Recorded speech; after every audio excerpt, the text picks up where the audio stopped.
আসসালামু আলাইকুম, ঈদ মোবারক। তবে আপনাদেরকে আগে আগেই বলে রাখি, আবেগী কথা বলে লাভ নাই। এই যুদ্ধে কোথাও না কোথাও ইরান বিজয়ী হবে না। ইসরায়েলের অনেক ক্ষতি হবে, কিন্তু ইরান বিজয়ী হবে না। এই কারণেই আপনারা যারা বোঝেন, বুঝের মানুষ অবশ্যই বুঝতেছেন যুদ্ধটা কিন্তু ইসরায়েলের সাথে না, যুদ্ধটা হচ্ছে সরাসরি আমেরিকার সাথে, সরাসরি। সো আমেরিকার সাথে লড়াই করে ইরান বিজয়ী হবে একা, এটা কখনোই সম্ভব না। আর এটা আমি জানি না, বাট যতটুকু বুঝি সম্ভব না। তবে ইসরায়েলের যে কিছুটা পুঙ্গি বাজবে এটা কিন্তু নিশ্চিত, অলরেডি বেজেছে। গতকালকে আমরা যখন দেখছি যে ইসরায়েল দাবি করছে, এমনকি বাস্তব হচ্ছে আপনার 3 থেকে 4 দফা, কোন কোন গণমাধ্যম বলছে 5 দফা হামলা চালিয়েছে ইসরায়েল। 5 দফা, 5 বার 5 সিস্টেমে। তবে প্রথম দফা যে সফলতাগুলো পাইছে, দ্বিতীয় দফা থেকে আইসা ঝামেলায় পড়ছে। আর দ্বিতীয় দফা থেকে যখন হামলা চালাইছে ইসরায়েল, ততক্ষণে পাল্টা জবাব দেওয়া শুরু করেছে ইরান। প্রথম ধাপে 100 ড্রোন পাঠিয়েছিল, আর ইরানের ইসরায়েলের দ্বিতীয় দফা হামলার পর পাল্টা 100 ব্যালিস্টিক ক্ষেপণাস্ত্র কিন্তু ইরান ছড়েছে আপনার ইসরায়েলে। টার্গেট ইসরায়েলের সামরিক স্থাপনা, ঘাঁটি, আরো অনেক কিছু। তবে ইসরায়েল যেমন খোলা আকাশ দিয়ে এসে ঘটনা ঘটাই দিয়ে গেছে, ইরানের জন্য অনেকগুলা ধাপ পার কইরা লক্ষ্যবস্তু যেটা সেখানে টাচ করাইতে হচ্ছে। তবে আলহামদুলিল্লাহ সফলতা আসছে যে আপনার ইসরায়েলের দ্বিতীয় দফা আক্রমণের জবাবে দেশটির সামরিক এবং বিমান ঘাঁটিগুলোতে একযোগে ব্যালিস্টিক ক্ষেপণাস্ত্র হামলা চালিয়েছে ইরান। বিপ্লবী গার্ড বাহিনী আইআরজিসির যিনি কমান্ডার আছেন বাঘিরি, ওনার মৃত্যু প্লাস সার্বিক দৃশ্যগুলোকে মাথায় রেখে এই অভিযান পরিচালনা করেছে আপনার ইরান।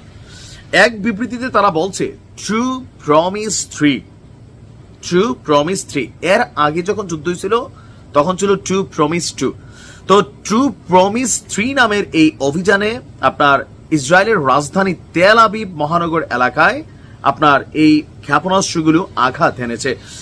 জাতীয় অ্যাম্বুলেন্স সেবা সংস্থা ম্যাগান ডেভিড অ্যাডম বলছে প্রায় 100-এর কাছাকাছি আহতের সংখ্যা বৃদ্ধি পেয়েছে এবং চিকিৎসাধীন অনেকে আছে।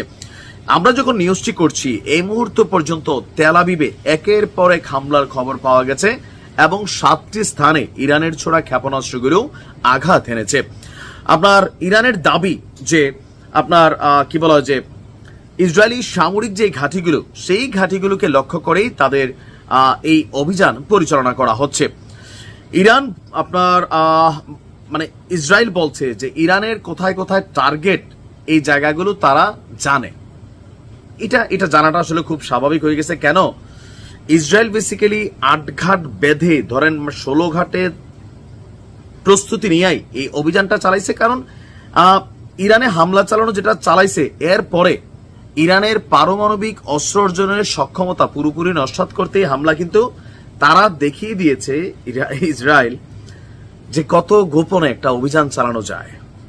আর সেই অভিযানের পর পাল্টা অভিযান হবে। আপনি দেখছেন গণমাধ্যমে চলে আসছে যে ইসরায়েলিরা খাবার মজুত করছে, বিভিন্ন এলাকাকে খালি করে দেওয়া হয়েছে, সামরিক স্থাপনাগুলোকে আলাদা নিরাপত্তা দেওয়া হচ্ছে, এমনকি জর্ডানকে মেসেজ দেওয়া হয়েছে, মিশরকে মেসেজ দেওয়া হয়েছে, নিজেদের আকাশ সীমা প্রতিরক্ষার রেডি করছে, সাগরে আমেরিকার যুদ্ধ জাহাজ আসতেছে শুনতেছি।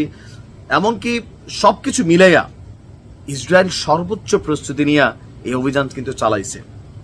এখন যে সামরিক ঘাঁটি, ইরানের দাবি যে কয়েকটা ঘাঁটিতে তাদের এই ক্ষেপণাস্ত্র আঘাত এনেছে, ক্ষয়ক্ষতির পরিমাণ হয়তো পরে জানা যাবে। তো যাই হোক, দেখা যাক কি হয়।